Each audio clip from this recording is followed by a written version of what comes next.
Salut à tous, aujourd'hui, on plonge dans une affaire criminelle glaçante qui hante la France depuis plus de 30 ans, l'affaire du Grêlé. Pendant 35 ans, un tueur en série insaisissable, surnommé Le Grêlé, à cause de son visage marqué par la variole, a terrorisé la France. Entre les années 80 et 90, il a commis une série de meurtres, de viols et d'agressions d'une extrême violence, principalement autour de Paris et en Île-de-France. L'un de ses crimes les plus marquants, le meurtre de Cécile Bloch, 11 ans, en 1986, à Paris. Son corps a été retrouvé dans la cave de son immeuble. Des témoins se souviennent d'un homme au visage grêlé, aperçu dans l'ascenseur ce jour-là. En 1987, il frappe à nouveau, tuant Gilles Politi et Irmgard Müller dans leur appartement. À maintes reprises, les victimes ont décrit un homme se faisant passer pour un policier. Malgré des preuves ADN recueillies sur plusieurs scènes de crime, le Grêlé est resté introuvable pendant plus de 30 ans.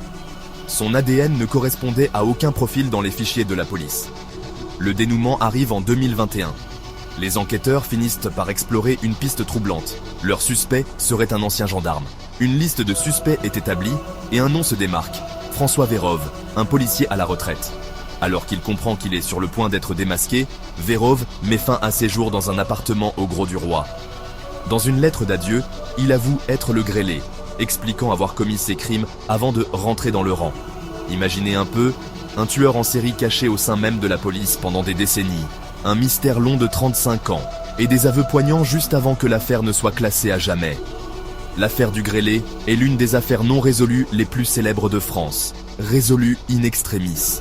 Restez dans le coin si vous voulez d'autres histoires vraies à vous glacer le sang. En attendant, prenez soin de vous.